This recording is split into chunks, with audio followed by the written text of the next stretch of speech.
कलयुग के राजवंशों का वर्णन। राजा परीक्षित ने पूछा कि भगवान, यदुवंश शिरोमणि भगवान श्री कृष्ण जब अपने परमधाम पधार गए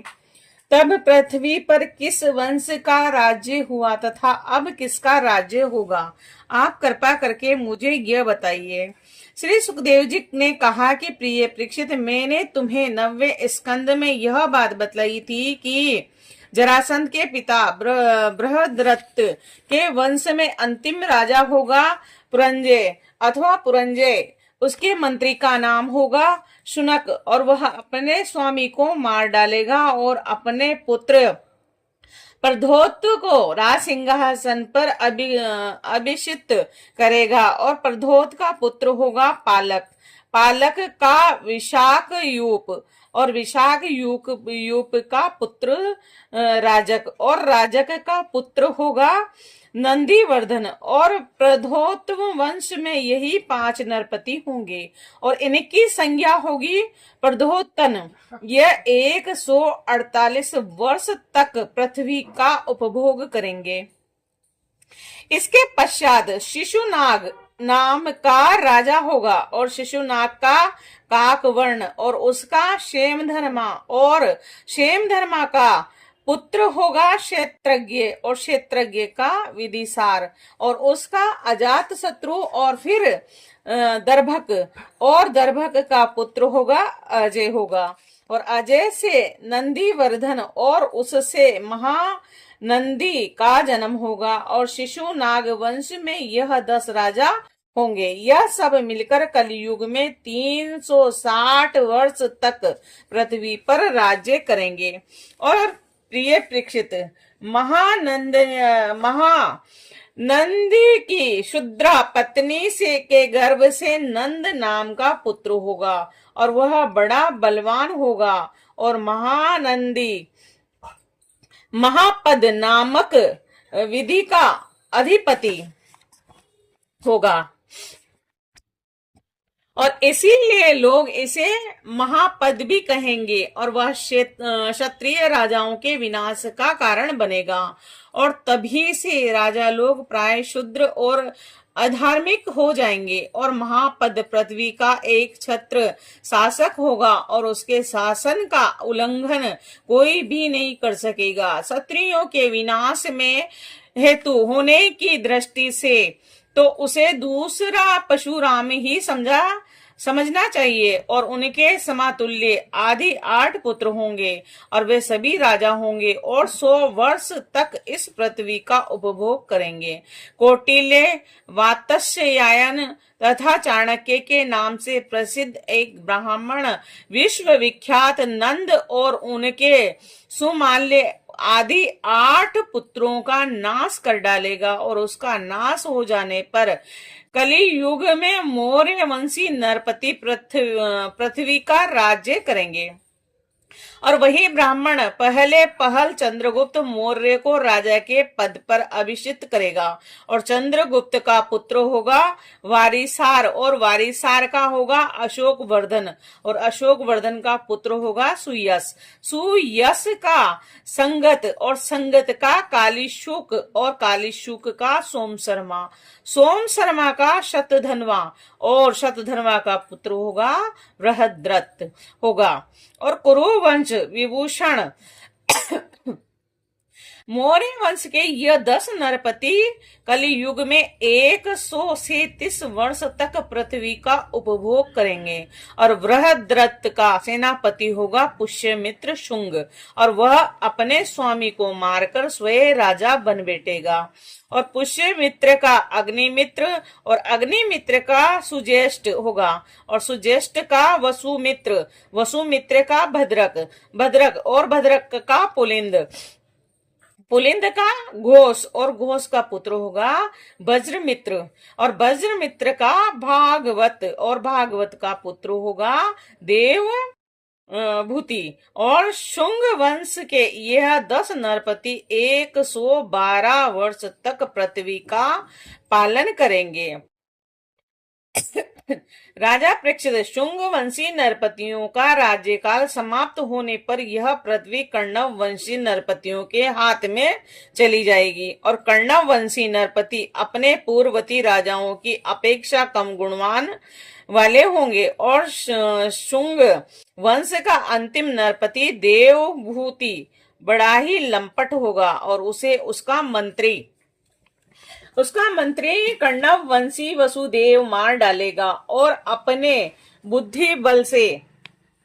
स्वयं राज्य करेगा और वसुदेव का पुत्र होगा भूमित्र और भूमित्र का नारायण और नारायण का सुशर्मा और सुशर्मा बड़ा यशस्वी होगा और कर्णव वंश के 4 नरपति कार्ण्यवायन कहलाएंगे और कल युग में 345 वर्ष तक पृथ्वी का राज उपभोग करेंगे। प्रिय परीक्षित, कर्णव वंशी सुधर्मा का एक शूद्र सेवक होगा बलि और वह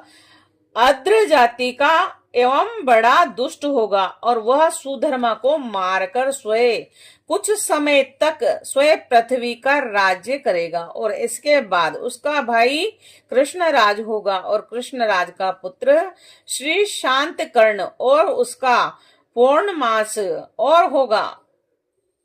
पौर्णमास का लंबोदर और लंबोदर का पुत्र शिवलिक होगा और चिबलिक का मेघ स्वाति और मेघ स्वाति का अट्टमान और अट्टमान का अनिष्ट कर्मा और अनिष्ट कर्मा का हालेय और हालेय का तलक और तलक का पुरुष भीरु और पुरुष भीरु का पुत्र होगा राजा सुनंद नंदन। राजा परीक्षित सुनंदन का पुत्र होगा चकोर और चकोर के 8 पुत्र होंगे जो सभी बहु कहलाएंगे और इनमें सबसे छोटे का नाम होगा शिव स्वाति। वह बड़ा वीर होगा और शत्रुओं का दमन करेगा। शिव स्वाति गोमती पुत्र और उसका पुत्र होगा पुरीमान और पुरीमान का मेदशिरा और मेदशिरा का शिव स्कंद का यज्ञश्री और यज्ञश्री का विजय और विजय के 2 पुत्र होंगे चंद्र विज्ञ और लोमधी और ये 30 राजा 456 वर्ष तक पृथ्वी का राज्य भोगेंगे। राजा परीक्षित, इसके पश्चात अवभूति नगरी के 7 आभीर 10 दर्भी और 16 कक पृथ्वी का राज्य करेंगे। यह सब के सब बड़े लोभी होंगे और इनके बाद 8 यमन और 14 तुर्क राज्य करेंगे और इसके बाद 10 गुरुड़ और 11 मोन नरपति होंगे और मोनों के अतिरिक्त यह सब 1099 वर्ष तक पृथ्वी का उपभोग करेंगे तथा 11 मोन नरपतियों के 300 वर्ष तक पृथ्वी का शासन करेंगे और जब उनका राज्यकाल समाप्त हो जाएगा तब किलिकिला नाम की नगरी में भूत नंद नाम का राजा होगा और भूत नंद का वारिंगरी और वंगिरी का भाई शिशु नंदी और तथा यशो नंदी और परवीरक यह 106 वर्ष तक राज्य करेंगे और इनके 13 पुत्र होंगे और यह सब के सब बाहिक कहलाएंगे और इसके पश्चात पुष्यमित्र नाम का एक नामक क्षत्रिय और उसके पुत्र दुर्मित्र का राज्य होगा और परीक्षित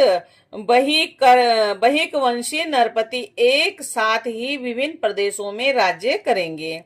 और उनमें 7 आंध्र देश के तथा 7 ही कौशल देश के अधिपति होंगे, कुछ विदुर भूमि के शासक और कुछ निर्देश देशों के स्वामी होंगे और इनके बाद मगध देश का राजा होगा विश्व